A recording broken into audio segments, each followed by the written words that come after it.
과연 왕규의 난이었을까요? 아니면 정종의 치밀한 음모였을까요? 천년이 지난 지금까지도 역사는 명확한 답을 주지 않습니다.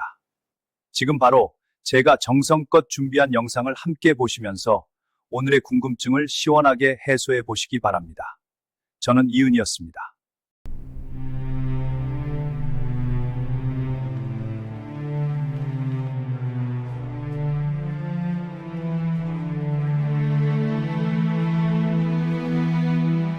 (945년) 가을, 개경 궁궐 안에서 한 남자가 귀양지로 끌려가고 있었습니다. 그의 이름은 왕규였습니다. 고려 태조 왕건이 아끼던 신하였고 태조의 유언까지 직접 받드는 고명대신이었으며 세 딸을 왕실에 시집 보낸 최고 권력자였습니다. 그런 그가 역적이 되어 강화도 갑곶나루에 묶인 채 끌려가고 있었고 뒤따른 사람을 보내 그를 죽이라는 명령이 이미 내려진 뒤였습니다. 그의 일당이라고 불린 300여 명도 그날 함께 처형당했습니다. 교과서는 이 사건을 왕규의 난이라고 부릅니다. 외손자를 왕위에 앉히려다 실패한 역적의 반란이라고 기록해 놓았습니다. 그런데 천년이 지난 지금 이 사건을 들여다본 역사학자들 사이에서 불편한 질문 하나가 제기되고 있습니다. 왕규는 정말 역적이었을까요? 아니면 역적으로 만들어진 걸까요? 이 이야기는 왕건이 죽기 2달 전으로 거슬러 올라갑니다. 943년 4월, 67세의 왕건은 신하들이 우는 소리를 들으며 자신의 끝이 가까워졌음을 알았습니다. 그는 대광 박수리를 침전으로 불러들이고 친히 훈효10조를 건네며 이렇게 말했다고 기록은 전합니다. 짐이 두루 살펴보건대 인생이란 원래 덧없는 것이니 이것을 읽고 아침 저녁으로 거울로 삼아라. 그리고 왕건은 눈을 감았습니다. 문제는 그가 남긴 것들이었습니다. 왕건에게는 부인이 29명이었고 그 사이에서 난 왕자만 25명이었습니다. 29명의 부인은 사랑 때문이 아니라 전략이었습니다. 후삼국 통일 과정에서 전국 각지의 호족들을 회유하기 위해 그들의 딸을 부인으로 맞아들인 결과였습니다. 광주 호족 왕규도 그 전략의 일부였고 두 딸을 왕건에게 보냈으며 그중 소광주원 부인이 낳은 아들이 광주원군이었습니다. 왕규에게는 그 아이가 외손자였고 태조의 아들이었습니다. 그런데 왕건은 후계자로 장남 왕무를 택했습니다. 나주 오씨 소생이었던 왕무는 어머니의 출신이 미천하다는 이유로 오랫동안 태자 자리를 얻지 못했다가 박술이라는 무장의 강력한 후원으로 겨우 정윤에 책봉된 사람이었습니다. 그가 943년 5월에 왕위에 오른 것이 해종이었고 그 순간부터 궁궐 안은 살얼음판이 됐습니다. 왕건이 뿌려놓은 씨앗이 드디어 싹을 틔웠기 때문입니다. 25명의 왕자, 그리고 그 어머니들 뒤에 있는 29개 호족 가문이 하나의 왕위를 두고 서로를 향해 칼을 갈기 시작했습니다.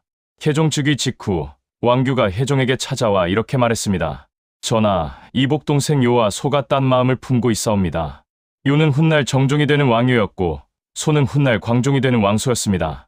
왕규가 이들이 역심을 품고 있다고 고발한 것입니다.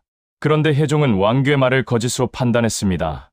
고려사 기록에는 해종이 오히려 두 동생을 더욱 아꼈다고 되어 있습니다. 여기서 첫 번째 이상한 점이 나타납니다.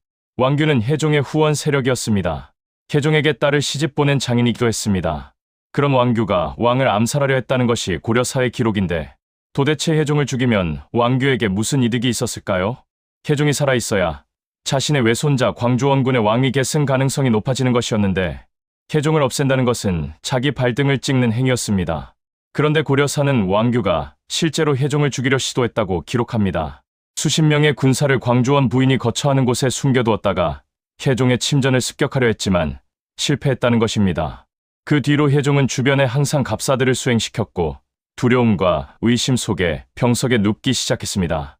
박수리와 왕규는 서로를 미워하며 각각 병사 100여 명씩 직접 데리고 다녔고 궁궐 안은 두 군벌이 대치하는 전쟁터가 됐습니다. 그런데 이 소란 속에서 가장 침착하게 움직이는 사람이 따로 있었습니다. 해종의 이복 동생 왕유였습니다. 왕유는 서경에 있던 왕식념과 비밀리에 연락을 주고받고 있었습니다. 왕식념은 태조 왕건의 사촌동생으로 서경 지금의 평양을 지키는 군사령관이었습니다. 왕유는 해종의 병이 깊어지자 왕식념에게 군대를 이끌고 개경으로 들어올 준비를 갖추라고 했습니다. 이것이 고려사에는 왕규의 역모에 대비한 것이라고 기록되어 있습니다. 하지만 연구자들은 이 지점에서 멈춥니다. 왕규의 역모에 대비한 것이라면 왕유는 왜 해종에게 이 사실을 알리지 않았을까요? 945년 9월, 해종이 34세의 나이로 중광전에서 세상을 떠났습니다. 왕유는 즉각 왕식념의 군대를 개경으로 불러들였고 왕규를 갑고주로 귀양 보낸 뒤 사람을 보내 죽였으며 그 일당 300여 명을 처형했습니다. 그리고 바로 다음 날 해종의 든든한 후견인이자 태조의 유명까지 받든 충신, 박수리마저 유배를 보냈습니다. 여기서 두 번째 이상한 점이 나타납니다. 고려사 박수리 전에는 박수리를 귀양 보낸 것이 정종이고 그를 죽인 것은 왕규라고 되어 있습니다. 그러나 고려사 왕규 전에는 왕규가 정종의 명령을 거짓으로 꾸며 박수리를 죽였다고 기록되어 있습니다. 같은 역사서 안에서 기록이 어긋납니다. 그리고 결정적인 문제가 있습니다. 왕규가 이미 귀양지로 끌려간 뒤에 박수리를 죽였다는 것인데 귀양 간 사람이 어떻게 정종의 명을 가장해 처형을 집행할 수 있었을까요? 현대 역사학자들은 이렇게 봅니다. 박수리를 실제로 죽인 것은 정종이고 그 책임을 왕규에게 뒤집어 씌웠다는 것입니다. 태조의 유언을 받든 충신을 자신의 손으로 죽였다는 비난을 피하기 위해 이미 역적으로 낙인 찍힌 왕규에게 그 죄를 떠넘긴 것이라는 해석입니다. 왕규와 함께 죽임을 당한 300여 명은 단순한 역적 무리가 아니라 태종을 지지하던 정치 세력이었을 가능성이 높습니다. 그렇다면 왕규의 난은 실제로 일어난 것이 아닐 수도 있습니다. 결정적 증거가 하나 있습니다. 고려는 거란의 침입으로 현종 때 국초의 기록이 대부분 불타버렸고 태종 시대의 실록은 현종 때 다시 작성됐습니다. 그런데 현종은 바로 정종의 후계자인 광종의 손자였습니다. 정종과 광종이 만든 왕조의 후손들이 태종 시대를 기록한 것입니다. 역사는 언제나 최후의 승자 같습니다. 왕규의 난이 정종의 음모였다면 그것은 한국 역사상 최초로 기록된 쿠데타, 조작 사건이 됩니다.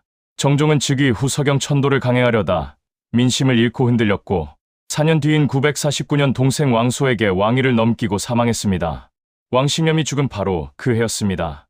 정종의 군사적 기반이 사라지자 정종도 사라진 겁니다. 정종을 무너뜨린 사람이 광종이었고 광종은 왕위에 오른 뒤 고려 초의 개국공신들을 철저하게 숙청했습니다. 왕건이 뿌린 씨앗은 아들들이 아버지의 방식 그대로 거두었습니다. 왕규는 역사의 역적으로 남았습니다. 하지만 역적이라고 쓴 사람들이 정작 왕위를 훔친 쪽이었을 수도 있습니다. 1000년이 지난 지금 우리가 왕규의 난이라고 배운 그 사건은 어쩌면 왕규가 아닌 다른 누군가의 난이었을지도 모릅니다. 역사는 이겼을 때 쓰는 것이기 때문입니다. 교과서 넘어 한국사 이은이었습니다. 감사합니다.